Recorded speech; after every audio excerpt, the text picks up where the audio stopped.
नमस्कार दोस्तों, मैं अजय कुमार स्वागत करता हूं आपको अपने चैनल बिंदास स्टडी सेंटर में।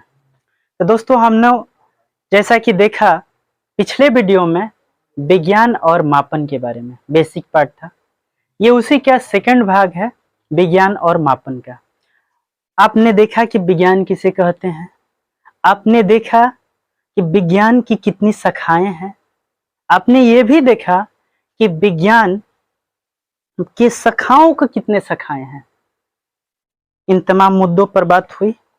उसके बाद हम लोगों ने देखा कि किस विज्ञान को क्या कहते हैं, सजीव और निर्जीव की भी चर्चा हुई। तो आइए देर न करते हुए इसी क्रम को आगे बढ़ाते हुए सीखते हैं। एक डायग्राम के माध्यम से पिछले वाले वीडियो को आसान कर दे रहा हूं। देखिए, ये मान लीजिए विज्ञान हो गया और विज्ञान की दो शाखाएं हो गई, भौतिक और जीव विज्ञान। याद करने में आसानी होगा आप लोगों को। भौतिक विज्ञान, जीव विज्ञान। और भौतिकी की भी दो शाखाएं हो गई, एक भौतिकी और एक रसायन शास्त्र। जीव विज्ञान की भी दो शाखाएं हो गई, एक वनस्पति विज्ञान, एक प्राणी विज्ञान। इधर हम लोग देख लिए हैं। अब इस क्रम में आगे, जैसा कि आप लोग जानते हैं कि हम लोग कोई भी चीज देखते हैं तो उसमें दो पार्ट्स होता है कि अब तक आपने देखा और अब इसके आगे। ठीक, तो आइए अब इसके आगे मापन पर बात करेंगे दोस्तों। मापन, दोस्तों मापन है क्या? इंग्लिश में इसको मेजरमेंट कहते हैं। आखिर मेजरमेंट है क्या, तो ये समझिए। मापन क्या है? तो विज्ञान मापन पर आधारित है। किस पर आधारित है भाई? विज्ञान मापन पर आधारित है। कहने का मतलब आप समझ रहे हैं? जी सर। देखिए, कहने का मतलब ये हो गया कि विज्ञान को किसी भी क्षेत्र में आगे बढ़ाने के लिए आवश्यक मेजरमेंट की आवश्यकता होती है। अगर मेजरमेंट नहीं होगा, मान लीजिए कि अगर दूध से दही को बनाना है और आपके पास मेजरमेंट होना चाहिए ना, कितना क्वांटिटी में किस मात्रा को किस में मिलाया जाए।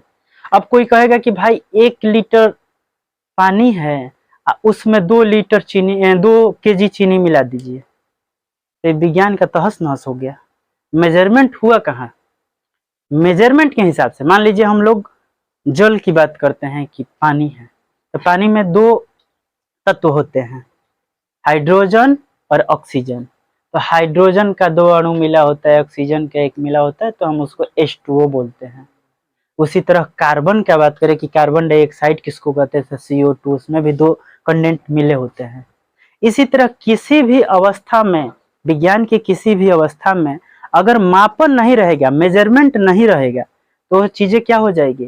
खराब हो जाएगी, बेकार हो जाएगी, रद्दी हो जाएगी। आपके अगर जिंदगी में रोकने और टोकने वाला इंसान नहीं रहेगा तो आपकी जिंदगी जो है खराब हो जाएगी। तो आप अपने को भी धन्यवाद मानिएगा अगर आपके जिंदगी में अगर कोई भी व्यक्ति, आपके माता पिता हो, गुरु हो, कोई भी व्यक्ति हो, जिंदगी में आपको रोकने और टोकने वाला होगा कोई, तो आप लोग दोस्त इस चीज के लिए सौभाग्यशाली अपने को मानिएगा बबुआ। कहा से कि जिसके पास रोकने और टोकने वाला व्यक्ति नहीं होता है उसका लाइफ बेकार हो जाता है। तो विज्ञान भी यही है। विज्ञान में अगर मापन नहीं रहेगा तो विज्ञान का अस्तित्व खत्म हो जाएगा, खतरे में आ जाएगा। ठीक, तो विज्ञान किस पर आधारित होता है दोस्तों? मापन पर। और मापन के बारे में बात करते हुए हम आगे बढ़े इस क्रम में, तो मात्रक पे आ जाएंगे, क्योंकि मापन का मेजरमेंट मात्रक से ही होगा। मात्रक का है भाई, तो किसी भी राशि को मापने के लिए कुछ मानक मापों की आवश्यकता होती है। थोड़ा समझिए, किसी भी राशि को मापने के लिए कुछ मानक मापों की आवश्यकता होती है दोस्त। उसी को क्या कहते हैं? मानक। मानक राशि को ही मात्रक कहते हैं। ध्यान समझिए, फिर एक बार समझ लीजिए। किसी भी राशि को मापने के लिए कुछ मानक मापों की आवश्यकता होती है। इसी मानक को, उस राशि को मात्रक कहते हैं या उस राशि की मात्रक कहते हैं। देखिए, अब आते हैं भौतिक राशियां। क्या है? भौतिक राशियां, भौतिकी के नियमों को जिन पदों में व्यक्त किया जाता है उन्हें भौतिक राशियां कहते हैं। ध्यान दीजिएगा, भौतिक राशियां यानी फिजिकल क्वांटिटी किसे कहते हैं भाई? Physical quantity. तो फिजिकल क्वांटिटी किसको कहेंगे?